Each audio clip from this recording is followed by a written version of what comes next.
Hey everyone, so the process of locating and purchasing a GT500 can be exhausting to say the least. Even purchasing a more regular production level vehicle is difficult right now, but something like a GT500 that's built in very limited quantities and allocated very small numbers to each dealer can be frustrating to say the least. Now, some people are lucky enough to get allocations directly from their dealers and order the car they want with little fanfare.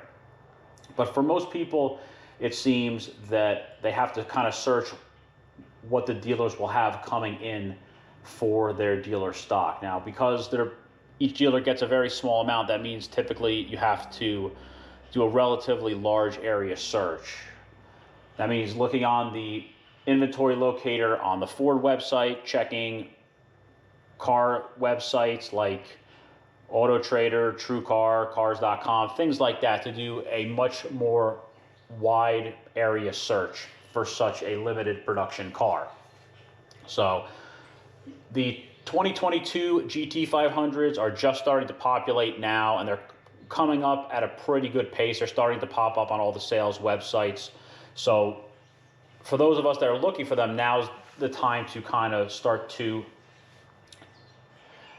checking all those websites to see what's coming in to potentially get first cracks at something. There's a lot of 2021s and 2020s, used ones for sale right now, but the 22s are starting to come in significant enough numbers where you can start to look for a new car. So like most people, I've been online a lot looking for a car in the spec that I want that's coming in to a dealer somewhere in the United States. So I was on Auto Trader the other day and I found a car that was coming into a dealer that was about 5 to 6 hours away from me in the next state over in Pennsylvania. So a drive, but not unreasonable. Still not too far, relatively speaking. So they just had a basic listing for the car with an MSRP and one of those digital photo renderings. They really didn't have a lot of information on it. Those renderings aren't always the most accurate. So I'm like, well, this might be kind of what I'm looking for. So I'll have to look for it. And then I went on the dealer website, and it was basically the same thing. Real vague, no real pictures of it. You couldn't download the window sticker, so not a lot of info. So okay, I'll just have to reach out to the dealer and find out what actual spec this car is. All right, no big deal. So I put my contact information in for the dealer, and he calls me the next day. He says, oh yeah, that's a special order car. It's already sold. I'm thinking to myself, okay, if it's a special order car, then why do you guys not only have it on your website listed as for sale and in transit, but you have it listed on Auto Trader as well? Okay, that's a little weird. He's like, oh, well, we can probably order your car. I think I have allocations left. I'm like, okay. He goes, yeah, let me talk to the boss and see what our allocations look like, and I'll get back to you. Okay, no problem, thank you. So calls back like 10 minutes later. All of a sudden, conversation got really cold out of nowhere. I was very polite with this gentleman. I was with everybody I speak with on the phone. We can't order your car.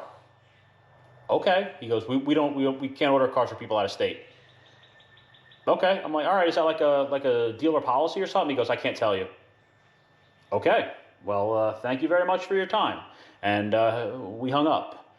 So that was kind of odd, especially considering that dealer is in the southwest corner of Pennsylvania, and they are within an hour of 3 other states. And he just all of a sudden, we can't order a car for somebody out of state. Okay, that's fine.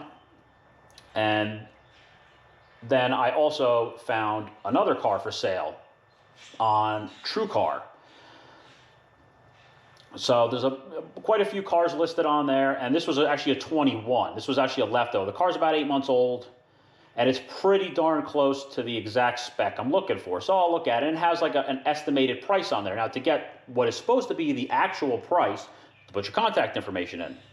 Okay, I'll bite, no problem. Put my contact information in, and we'll go from there.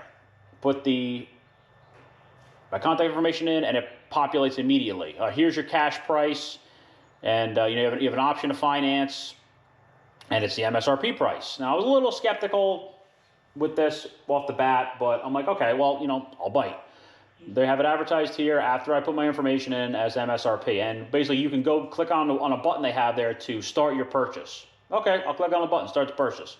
You can choose the cash option, that sticker. You can choose a financing option. You can put what you want your down payment to be, what term in months you want, and then you put in what your credit score is approximately, and then it'll populate an APR, and then it just basically breaks everything down. And it says on there, this does not include documentation or taxes. Okay, and then at the very end, when you're done, it puts in the estimation for the taxes, which I assume is based on that state, and documentation fees. So it gives you a pretty good outline of what the price is supposed to be. Okay, so it's supposed to send an appointment to the dealer, and you pick how you want to be contacted, phone or email, and if you want a phone contact, what time they're supposed to call you for as like a virtual appointment.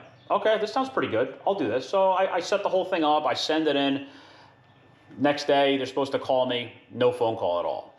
Okay, so I just re-enter it. You can reschedule your appointment. So I reschedule it again for the following day at the same time. And now the second day, somebody finally calls me.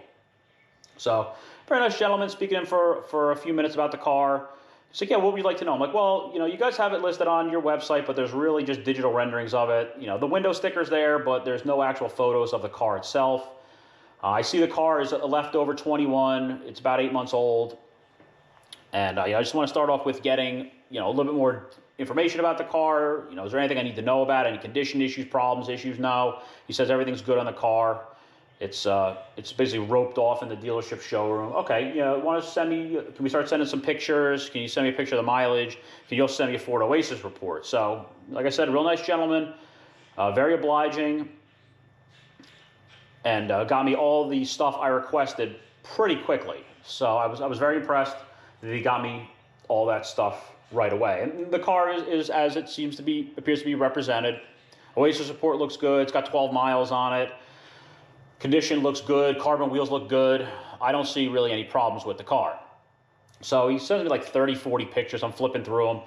And then there comes the additional dealer markup sticker that is on the windshield.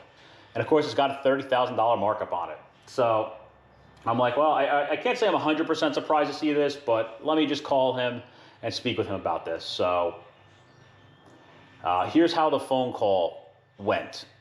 I mean, all the photos looked really good. The Oasis report looked good. The main question I had was the pricing on it, because you guys have a markup on the window sticker, or next to the window sticker on the windshield of the car. When I found your listing on TrueCar, it didn't have that on it. And when I went through the whole process where you pick your finance term and all that stuff, it didn't have that. It obviously didn't include taxes and like documentation fees, but like, what's the actual price of this car? Well, hold on. Let me start off with, what did you see on TrueCar? It had it for sticker on TrueCar.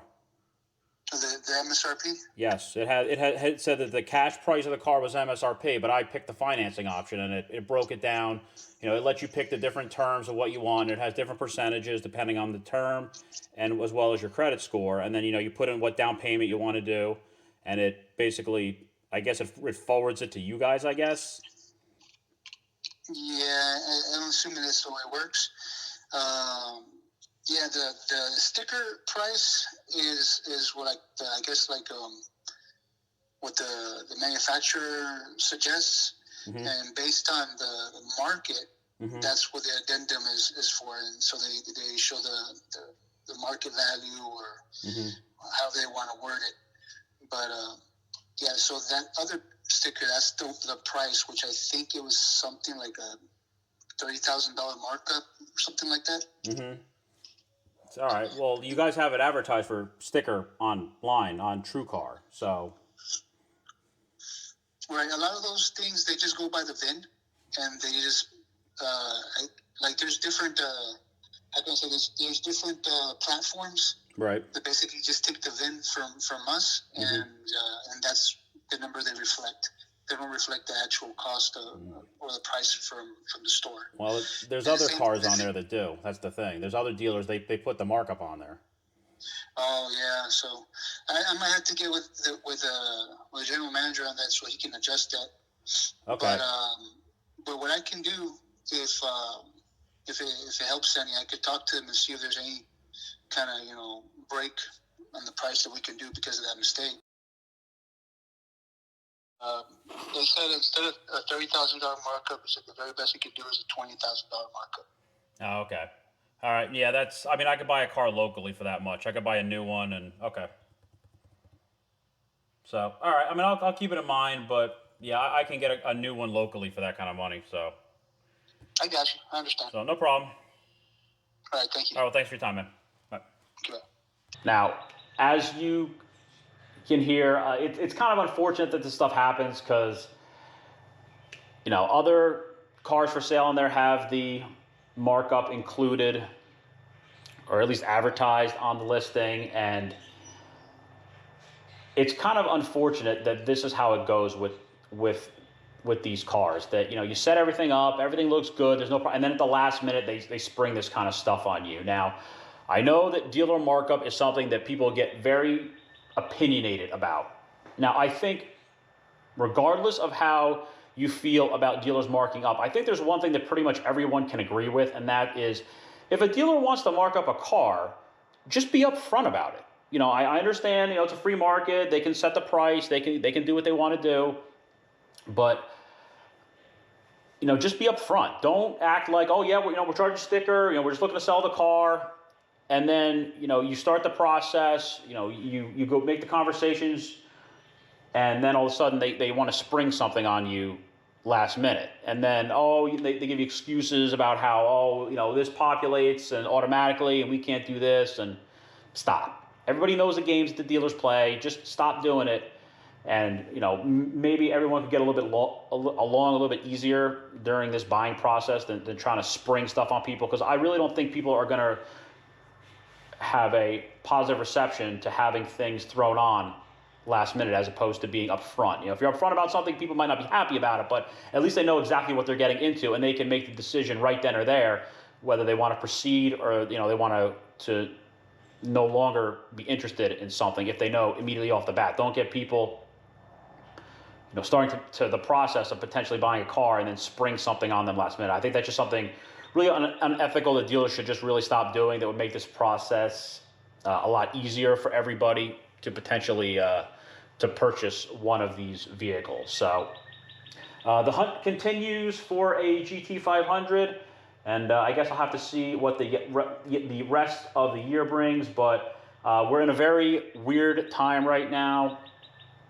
both with the car market and with the financial market. It seems like it's starting to get a little bit better, some of the inventory stuff, but they're still struggling with a lot of component shortages. But a lot of economists are also starting to get very nervous about the economy with inflation, and the Feds are looking to do a lot of interest rate hikes this year. So 2022 is going to be a very interesting year for the car market, even more so than probably the last couple of years. So I'll be looking for the rest of the year to see kind of how everything plays out. I hope you enjoyed the video. Thanks for watching.